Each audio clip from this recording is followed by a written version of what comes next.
ఏంటా ఏది నా గదిలో సిగరెట్ కాలుస్తున్నావు? సుట్టలు దొరక్క ఎవరు లేదు మా పాండురంగం అన్నయ్య తమ్ముండండి. రాధాకృష్ణ గారు ఇక్కడే ఉన్నాడు కదండి, ఆయన చూద్దామని వచ్చానండి. పనిలో పని నేను కూడా చూపించేసుకుందామని. ఏంటి అలా చూస్తున్నారేంటి? ప్రాబ్లం అక్కడ కాదు, ఇక్కడ. ఇది తగ్గాలి. మ్యాటర్ అది ఏం చేయమంటారు? ఏం చేస్తావంటే కాఫీ టీల్లో పంచదార తగ్గించు, కూరల్లో ఉప్పు తగ్గించు, నాన్ వెజ్ లో మసాలా తగ్గించు, టోటల్ గా తిండి తగ్గించు. ఏ పర్యాతమైన థ్యాంక్స్ అండి. ఇదిగోండి. ఏంటిది? నా ఫీజు 100 రూపాయలు, 10 రూపాయలు ఇచ్చేవేంటి? నన్ను నేను తగ్గించమన్నారు, మీరు మాత్రం తగ్గించుకోలేరేంటి? Excuse me sir. బొకే తెచ్చాడంటే నిన్న నేను చేసిన హైడ్రోసెల్ ఆపరేషన్ సక్సెస్ అని సిటీ అంతా స్ప్రెడ్ అయిందన్నమాట. కమాన్. ఇది మీకు కాదు సార్, మరి రాధాకృష్ణ అనే పేషెంట్కి వచ్చిందండి. అయితే మా వాడికి మేము మోసుకెళ్తాం, మీరు రెస్ట్ తీసుకోండి. ఓకే. ఎరా ఓకే, ఎవరు పంపించారు? లండన్ నుంచి అంజలి అంట. అంజలియా? ఆ కార్డులో ఏం రాసిందో చదివి చెప్పు. మనకంత సీన్ లేదు, ఇక్కడ మ్యాటర్ మొత్తం ఇంగ్లీష్లో ఉంది. Wish you a speedy recovery. And I'm happy to tell you that my parents have accepted for my wedding with my boyfriend. Boyfriend గురించి ఇదంతా. ఏం రాసింది అందులో? అంజలి పెళ్లికి వాళ్ళ పేరెంట్స్ ఒప్పుకున్నారంట. Oh that's good. యారా అట్టుపండి తింటావా? పొద్దునే ఒంట్లో బాగాలేదు కదా, ఏం తింటావు? తింటావేమో అని అడిగావా?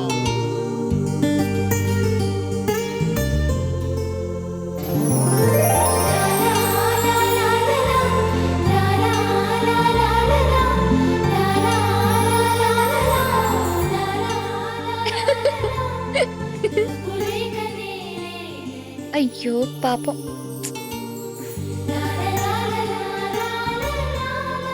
తప్పుగా అనుకున్నాను రా, సారీ.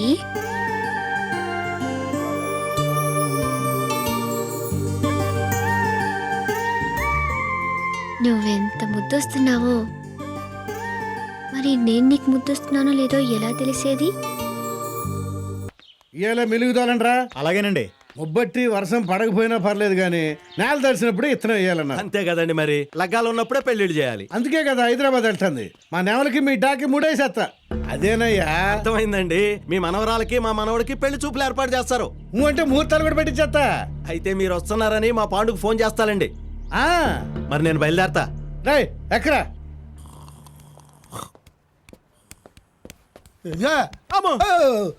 ఏడు బాబు రెస్టా? థింక్స్ చేస్తున్నాం. తింకేవలే కానీ ఈ కవర్ల మీద అడ్రస్లు అన్ని సరిగ్గా ఉన్నాయో లేదో చూసి పోస్ట్ చేయమన్నారు మూర్తి గారు. ఎవరికి అర్థం అవుద్దా? ఇదా 5వ క్లాస్ వాడికి అర్థం అవుద్ది. అట్టెక్కడికి చెప్పాం కదా, 5వ క్లాస్ వాడి దగ్గరికి. ఇదిగో ఆ పెద్ద కవరు బరువు ఎక్కువ ఉందంట, స్టాంపులు ఎక్స్ట్రా ఇచ్చమన్నారు. ఎవడవా నువ్వా? అసలే బరువు ఎక్కువైపోయిందని చెప్తున్నా, ఇంకా స్టాంపులు అందించమంటా ఉంటే బరువు ఎక్కువైపోతా. నీకు ఉద్యోగం ఇచ్చాడ్రా బాబు. ఉన్నారండి. పుంజు గొడుగు పట్టి నువ్వు ఇక్కడే ఉండు. నమస్కారం అండి పెద్దగారా. ఎప్పుడు దిగారే? ఇప్పుడే కారు దిగా. ఏం చేస్తాను ఇక్కడ ఉద్యోగం? ఆల్రౌండర్ నండి. నీకోసం మన వాళ్ళంతా రౌండ్లు వేస్తున్నారు. మనం వంట అంత లైకింగ్ మరి. లైకింగా తలకాయ? ఊళ్ళో అంతా అప్పులు చేసినట్టుగా కనపడితే చెప్పమన్నారు. బాబు నీకు కనపడలేదని చెప్పండి. ఇమీడియట్ గా నా టేబుల్ ఎందుకు రావాలి? Okay sir. నమస్కారం. అంత బాగున్నారా? అంత బాగున్నారు. ముందు ఆసుపత్రికి వద్దాం అనుకున్నా, ఇంటికి వెళ్ళిపోయాడు అన్నారు. ఎట్టున్నాడు మా మనోడు? ఇంట్లోనే రెస్ట్ తీసుకుంటున్నాడు. తీసుకొని కాఫీ తీసుకురా. రండి రండి బద్దయ్య గారు కూర్చోండి. భగవంతుడు భలే చమత్కారయ్యా. మీ సంబంధం అనుకోక ముందు మా మనవరాలకు ఒక అమెరికా సంబంధం చూసా. వాళ్ళేమో మా అబ్బాయి న్యూయార్క్లో 90 టవర్లో పనిచేస్తాడని చెప్పి నీరుగే ఊరు. ఆ తర్వాత టవర్ గురి మళ్ళీ వచ్చారనుకోండి చేసుకుంటాను, నేనే పొమ్మన్నా.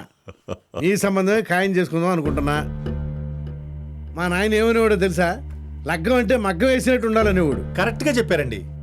ఈయన మూర్తి గారని మా మేనేజరే అమెరికా నుంచి వచ్చాడు.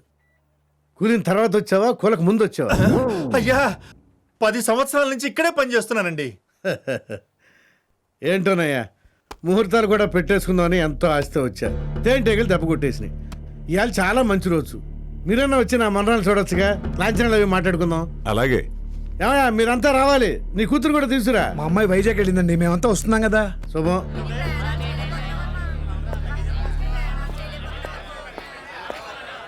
ఏంటండి దిగులుగా ఉన్నారు? నువ్వు వచ్చేసావని.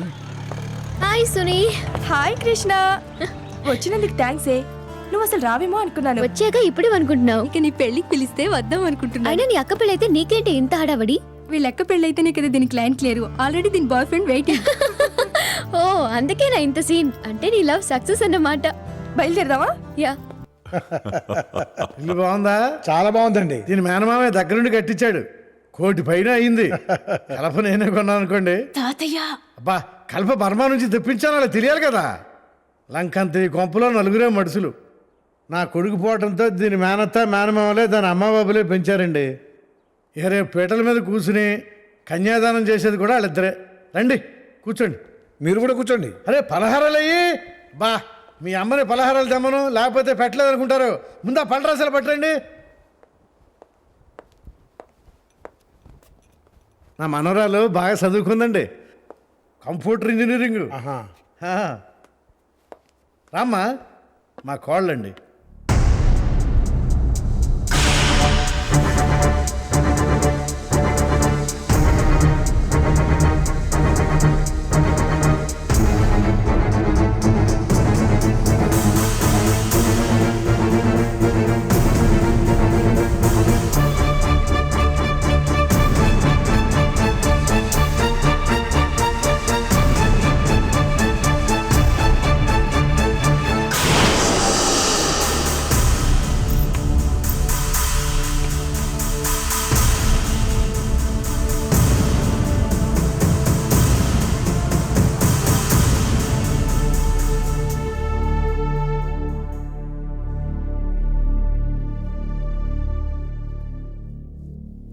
మావయ్య వచ్చాడు. ఈయన పిల్ల మేనమామ, అల్లుడు. ఈయన పెళ్లి కొడుకు తండ్రి పాండురంగారావు. ఆయనేమో ఆయన స్నేహితుడు శివప్రసాద్. తక్కువ వాళ్ళేం కాదు. ఓ chit fund company, finance company, మొన్న ఈ మధ్య కొత్తగా ఓ ఫ్యాక్టరీ కూడా ఏదో పెట్టారు. మన దానికి కాబోయే మొగుడే దాన్ని మేనేజింగ్ చేస్తాడంట. ఏమావా, అన్నీ నువ్వే మాట్లాడుతున్నావు, వాళ్ళు మాట్లాడరా? ఈ పెళ్లి మాకిష్టమే.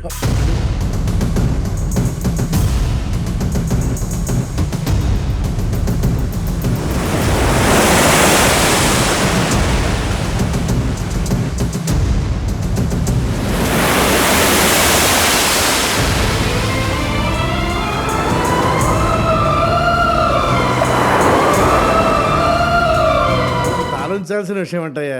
ఎప్పుడో 20 ఏళ్ల క్రితం జరిగింది. మళ్ళీ దాన్ని తిరగదొట్టడం అనవసరం.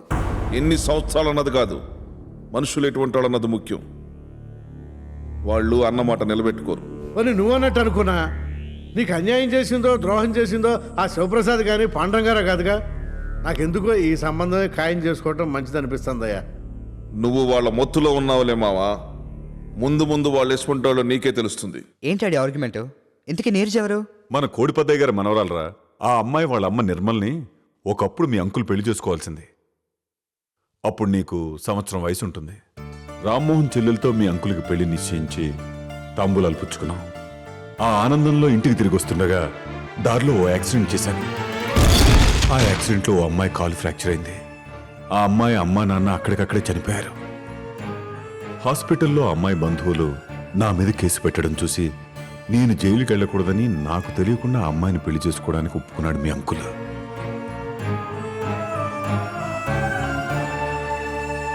కానీ ఆ రామ్మోహన్ మీ అంకుల్ చేసిన త్యాగాన్ని అర్థం చేసుకోలేకపోయాడు. అంతేకాదు, తన చెల్లెల్ని పెళ్లి చేసుకోలేదన్న కోపంతో మేం నమ్మక ద్రోహం చేశామని మా మీద పగను పెంచుకున్నాడు. పంతానికి పోయి మీ అంకుల్కి పెళ్లి జరిగిన రోజునే తన చెల్లెలికి మరో సంబంధం చూసి పెళ్లి చేశాడు. అతనే కోడిపద్దయ్య గారు అబ్బాయి. నీరజు పుట్టిన కొన్ని నెలలకే దురదృష్టవశాత్తు నిర్మల భర్త చనిపోయాడు. తన చెల్లెలు బ్రతికి లావడానికి మేమే కారణమని మమ్మల్ని శత్రువుల్లా చూస్తున్నాడు. భూమి గుండ్రంగా ఉందన్నట్టు ఆ రామ్మోహన్ చెల్లెలు కూతురి సంబంధమే ఇప్పుడు నీకొచ్చింది. అందుకే ఈ పెళ్లి చెయ్యాలని నేనంటున్నాను, వద్దని అంకుల్ అంటున్నాడు. వాడు కావాలని ఈ ప్రపోజల్ పెట్టాడంటే మీ నాన్న అర్థం చేసుకోవడం లేదురా. లేదండి, అన్నయ్య గారు చెప్పింది నిజమే. ఆ రోజు అలా జరగడం వల్లే నేను మీ భార్యనయ్యాను, ఇంత సంతోషంగా ఉన్నాను. కానీ మీతో పెళ్ళయి ఉంటే ఈ సంతోషం అంతా నిర్మలకే దక్కేదిగా. వాళ్ళ ఆశలన్నీ నీరజ్ మీదే పెట్టుకున్నారు. ఈ పెళ్లి జరిగితేనే మంచిదని నా అభిప్రాయం.